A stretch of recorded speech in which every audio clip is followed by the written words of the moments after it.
Miroir, miroir, mon beau miroir, dis-moi qui est le plus beau.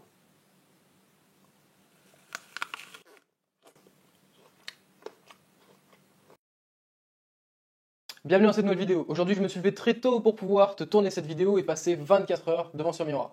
Donc là, on est le matin. Et jusqu'à ce soir, je vais rester devant ce miroir face à moi-même, à me regarder droit dans les yeux, en tout cas essayer. Et bien évidemment, mon but derrière tout ça, c'est de donner un retour d'expérience et voir est-ce qu'on va avoir des conséquences psychologiques au fait de se regarder droit dans les yeux dans le miroir pendant toute une journée. Est-ce que je vais avoir des hallucinations? Est-ce que je vais développer mon niveau de conscience? La réponse à la fin de la vidéo. Ça vous est peut-être déjà arrivé. Vous passez dans le miroir et vous vous dites « Tiens, c'est moi ça ?» À ce moment-là se crée une dissociation du corps et de la conscience. On prend conscience qu'on est peut-être plus que simplement notre enveloppe corporelle et on a l'impression d'être le conducteur invisible et impalpable d'un véhicule corporel visible et palpable. On redécouvre son corps, son visage, sous une autre perspective comme bloqué à l'intérieur d'une machinerie complexe et intelligente qu'on ne comprend pas nous-mêmes. Comment je peux être quelque chose que je ne comprends pas? Pourtant, depuis qu'on a appris à parler, on dit tous « Je suis petit, je suis grand, je suis musclé, je suis malade ». Finalement, c'est le corps qui est petit, grand, musclé ou même malade. Mais alors si je suis le corps, je suis aussi tous les atomes qui le composent. Mais ces atomes, ils existaient bien avant moi, et ils ont été des étoiles, du gaz, des végétaux, et même d'autres humains avant moi. Mais alors qui suis-je? Est-ce que je suis la petite voix dans ma tête? Elle aussi, elle dit je suis. Et si le problème venait du langage, si j'étais quelque chose de plus subtil, comme la conscience qui observe le corps, la conscience qui observe la petite voix dans ma tête, ou encore, si j'étais l'observation. Difficile de définir qui je suis avec la limite du langage et des mots. J'ai pas la prétention d'avoir des réponses à ces vastes questions beaucoup plus complexes qu'il n'y paraissent, alors au travers de mes expériences, je tente de toucher du doigt, d'effleurer l'essence de qui nous sommes, la nature de notre identité et du monde qui l'entoure.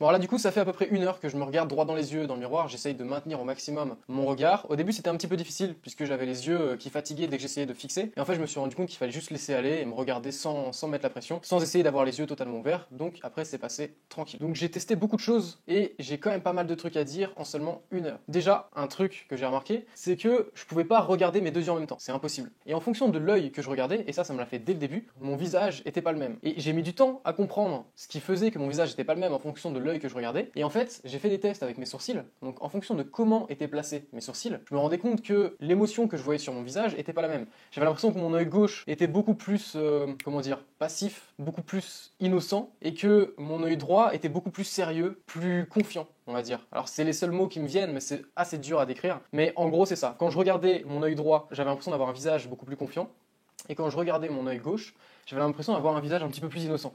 Et comme mes sourcils sont pas alignés de la même manière, ils sont pas, il n'y a pas de symétrie en fait, bah forcément, quand je regardais mon œil droit et quand je regardais mon œil gauche, je voyais deux visages différents. Et au début, je pensais que c'était peut-être un problème avec le cerveau en fonction de l'hémisphère gauche, l'hémisphère droit, même si je sais que c'est un peu pipeau ce truc-là. Mais à un moment, j'ai compris, en bougeant mes sourcils, que finalement j'arrivais à changer la perception de mon visage en bougeant tout simplement mon sourcil juste très légèrement. Et là, je me suis dit, c'est quand même fou, puisqu'on ne peut pas regarder les deux yeux en même temps, c'est-à-dire qu'il y a des gens qui regardent mon œil droit quand ils me parlent, et il y a des gens qui regardent mon œil gauche. Donc en fonction de l'œil que la personne regarde, elle va voir un visage différent et peut-être même percevoir une émotion différente, puisque finalement notre cerveau est habitué depuis qu'on est petit à interpréter les émotions en fonction des micro-expressions des sourcils, et bien évidemment de tous les muscles de ton visage. Mais les sourcils, ça joue beaucoup dans l'interprétation des émotions. Donc là du coup je vais continuer à me regarder dans le miroir, à bien me regarder droit dans les yeux, et je vais tenter des nouveaux trucs, et si j'ai quelque chose d'intéressant à te dire, eh bien je m'arrête et je te parle directement.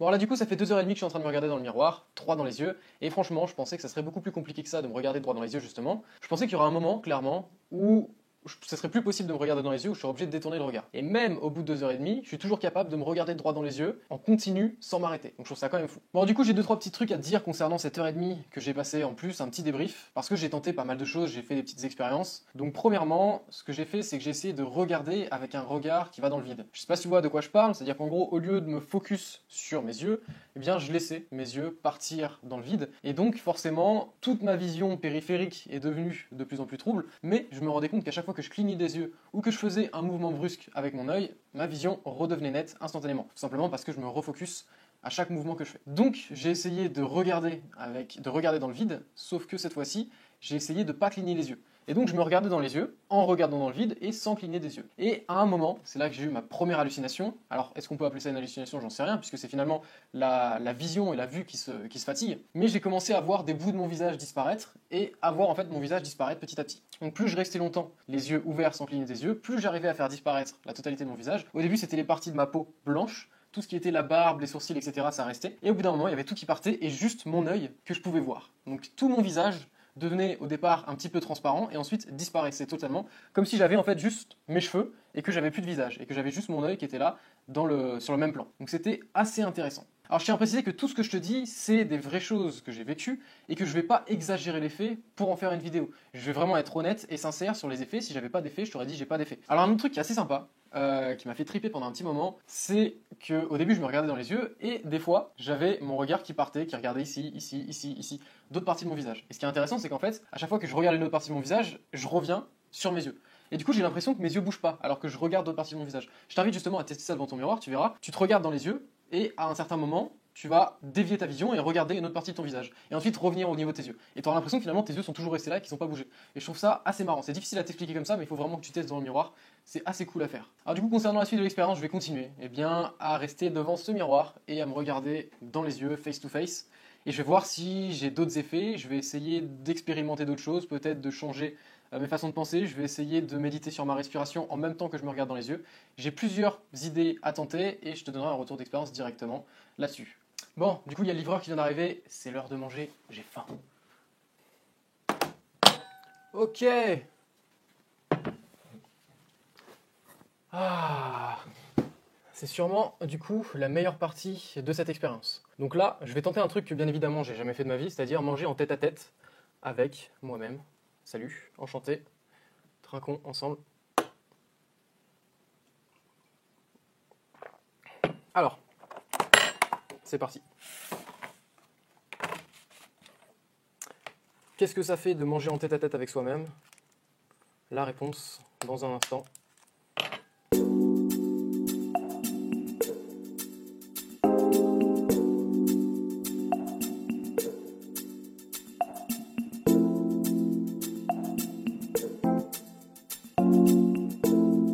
Bon alors du coup, est-ce que je dois faire un retour d'expérience sur moi en train de manger en tête-à-tête avec moi-même? Je vais le faire, je sais pas si je le mettrai au montage, mais il n'y a pas grand chose à dire. Mis à part le fait que, comme je suis habitué à manger en regardant quelque chose, et bien cette fois-ci, je mangeais en face de moi. Donc forcément, j'ai mangé beaucoup plus en conscience et j'ai essayé de prendre le temps de faire attention aux saveurs de chacun des aliments que je mangeais, puisque c'est un plat que je mange quand même régulièrement.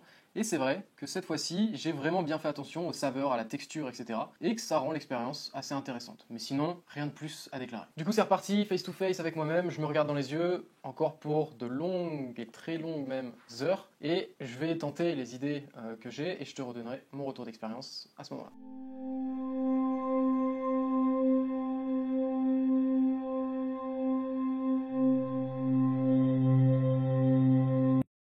Bon alors là du coup ça fait à peu près 5 heures que je suis placé devant ce miroir à me regarder dans les yeux. J'ai quelques petits trucs à te raconter, j'ai fait des petites expérimentations. Premièrement, et bien forcément, comme je me suis réveillé tôt ce matin, je commence un petit peu à fatiguer, surtout que après le repas forcément le corps se fatigue.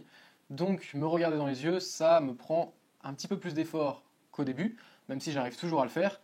Et surtout, chose que tu verras sûrement pas à la caméra parce que forcément je suis hors champ, je me suis regardé dans le miroir d'une autre façon, c'est-à-dire que je posais ma tête sur le siège qui est ici et je me regardais de beaucoup plus loin. Donc forcément le fait de me regarder de beaucoup plus loin, ça a fait que le reflet dans mon miroir est forcément plus loin aussi, donc mes yeux sont plus petits, donc je dois focaliser mon attention sur quelque chose qui est plus petit, donc forcément ça fatigue beaucoup plus ma vue. Alors j'ai remarqué que plus j'étais près du miroir et plus c'était facile de me regarder dans les yeux, et inversement plus j'étais loin, plus c'était difficile de me regarder dans les yeux. J'ai essayé aussi de méditer du coup pendant que je me regardais dans le miroir, et d'être présent et concentré dans ma respiration et focus aussi dans mon regard. Très franchement, ça n'a pas donné grand-chose de très intéressant. J'ai aussi mis mon attention sur le reflet que je voyais du coup de moi dans mon iris, ce qui était assez intéressant puisque du coup j'avais le regard qui partait beaucoup plus dans le vide et je me regardais pas vraiment dans les yeux, mais je regardais le reflet qu'il y avait dans mes yeux. Donc à un moment j'ai une sorte de réflexion là-dessus. On dit que les yeux c'est le miroir de l'âme, et du coup à quel moment je me regarde, à quel moment je me regarde pas. C'était une réflexion qui était assez intéressante. Peut-être que je développerai dans la conclusion de cette vidéo. Alors il y a eu aussi un moment assez intéressant où pendant que je me regardais droit dans les yeux, eh bien j'ai commencé à porter beaucoup trop mon attention sur le clignement de mes yeux. Puisque au départ, eh bien, je me regardais dans les yeux et c'était totalement inconscient et automatique et je portais pas vraiment mon attention dessus. Au bout d'un moment, j'ai commencé à porter beaucoup plus mon attention dessus et en portant mon attention, eh bien je me suis rendu compte que je savais plus si c'était moi qui provoquais volontairement le clignement d'œil ou si c'était totalement automatique et que j'étais en train de l'observer. Donc j'ai ensuite décidé de laisser mes yeux grands ouverts et de volontairement arrêter de cligner des yeux justement comme je l'avais fait avant. Et encore une fois, eh bien, ça m'a fait la même hallucination où j'ai l'impression d'abord premièrement d'avoir tout le visage qui devient un petit peu transparent puisque ma vision se fatigue, ma vue se fatigue, et ensuite d'avoir le visage bien qui disparaît totalement et j'ai essayé de jouer un petit peu avec ça, c'était assez intéressant et maintenant j'arrive à le provoquer pratiquement en 5 secondes.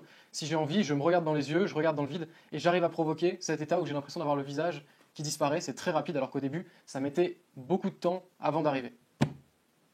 C'est reparti.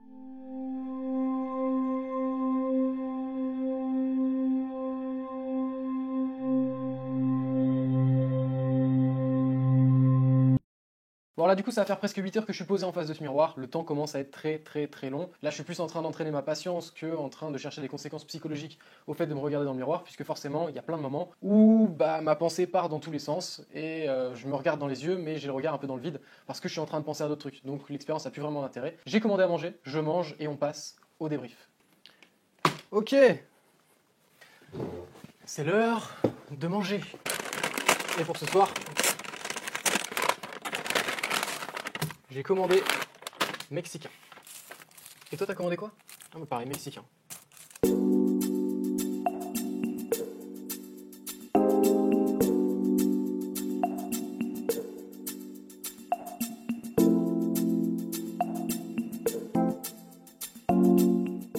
Alors là du coup on se retrouve pour le débrief de cette expérience où j'ai passé du coup 24 heures devant le miroir à me regarder face à face dans les yeux. Alors tu l'auras compris, j'ai pas passé 24 heures exactement devant le miroir, j'ai passé la journée du matin jusqu'au soir. J'ai tout simplement mis dans le titre 24 heures devant le miroir parce que je sais très bien que c'est tendance, que ça fait plus de clics, je vais être honnête et sincère avec toi. Je pense pas que tu m'en voudras. Donc maintenant, qu'est-ce que j'ai retenu principalement de cette expérience? Eh bien, je pense que finalement, ça a été la première heure, voire peut-être les 2-3 premières heures qui ont été les plus importantes pour moi, là où j'ai le plus appris. J'avais l'impression après bien de perdre mon temps au final. Au début, je pensais que ça allait être une expérience très compliquée, de me regarder face à face dans le miroir, dans les yeux. Je pensais qu'il y aurait un moment où je pourrais plus me regarder dans les yeux. Je pensais que j'allais peut-être avoir un problème de dissociation, un truc comme ça. J'ai pas trop regardé sur internet quels étaient les effets. Je voulais pas me spoiler, je voulais pas non plus que en regardant les effets, eh bien je crée ces effets-là parce que je développe une croyance. Donc j'ai décidé de faire l'expérience par moi-même. Je regarderai ensuite, eh bien, s'il y a des gens qui ont fait pareil et quelles ont été les conséquences psychologiques pour eux. Alors quand je dis conséquences, ça peut être vu comme quelque chose de péjoratif. Pour moi, c'est juste quels sont les effets en fait, positifs ou négatifs. Qu'est-ce que j'en apprends, qu'est-ce que j'en tire en fait de cette expérience. Donc clairement, ce qui est le plus important pour moi, je pense que c'est ce truc-là de je regarde mon œil droit, je regarde mon œil gauche. Je me suis rendu compte très rapidement que c'était pas possible en fait de regarder mes deux yeux en même temps, qu'il fallait que je choisisse un œil à chaque fois. Donc je switchais d'un œil à l'autre, je faisais que ça en fait. Et je me suis rendu compte que la vision, la perception plutôt que j'avais de ma tête, de mon visage, changeait en fonction que je regarde mon œil droit et mon œil gauche. Donc j'ai mis un petit peu de temps à comprendre, et je l'expliquais justement à un moment pendant la vidéo, que c'était la disposition de mes sourcils qui faisait que je voyais et je percevais mon visage de différentes manières, puisque ici j'ai un sourcil qui est beaucoup plus rapproché de l'œil et plat, et ici j'ai un sourcil qui est plus arrondi comme ça. Ce qui fait que mon cerveau interprète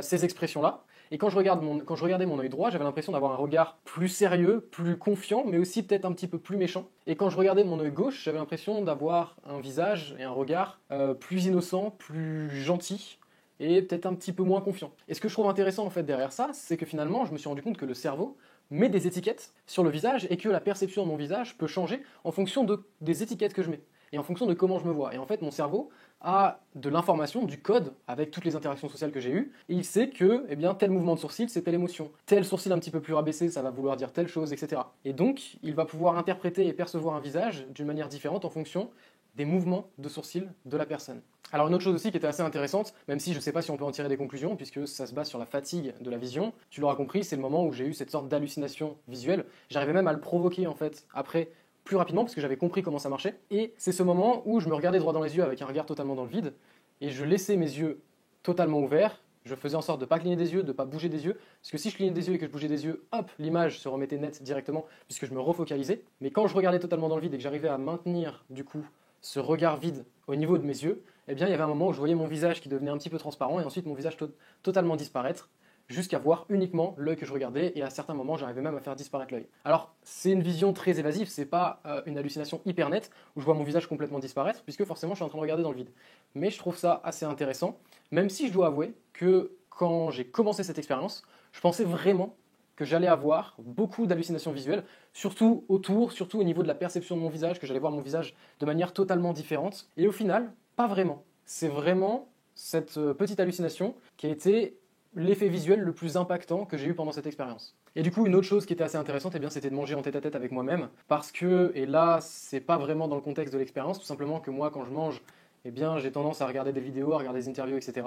Et cette fois-ci, j'ai mangé face à face avec moi-même, et donc j'ai beaucoup plus pris conscience de ce que j'étais en train de manger. Donc je me suis dit à un moment, peut-être que ça serait bien justement au moment de manger, de rien faire, d'être dans le silence, et de manger consciemment pour apprécier et savourer ce que je suis en train de manger. Donc voilà du coup pour les gros points concernant cette expérience. Je pensais vraiment que j'allais avoir beaucoup plus d'effets visuels, et surtout, je m'attendais au travers de cette expérience d'avoir cette petite sensation, ce petit frisson de quand tu te regardes dans le miroir et que tu te rends compte que finalement tu es ton corps physique et que tu as du mal à te reconnaître. Et tu te dis tiens, c'est moi ça? Je voulais vraiment ressentir cette petite sensation, et c'est pas venu. J'ai vraiment essayé de me regarder dans les yeux, de me regarder de différentes perspectives, etc. C'est pas venu, et c'est vrai que c'était quelque chose que ça me faisait très souvent. Quand j'étais petit, des fois je passais dans le miroir, je me regardais et je me disais tiens, c'est moi ça? Et à ce moment-là, ça créait une sorte de petit frisson, une petite sensation que j'aurais du mal à expliquer, mais que je voulais ressentir justement au travers de cette expérience, et ça a été un échec. Je ne l'ai pas ressenti. Donc voilà. Donc voilà, du coup, pour finir cette vidéo, je vais sûrement essayer de créer un mail, donc tu pourras t'inscrire dans la description.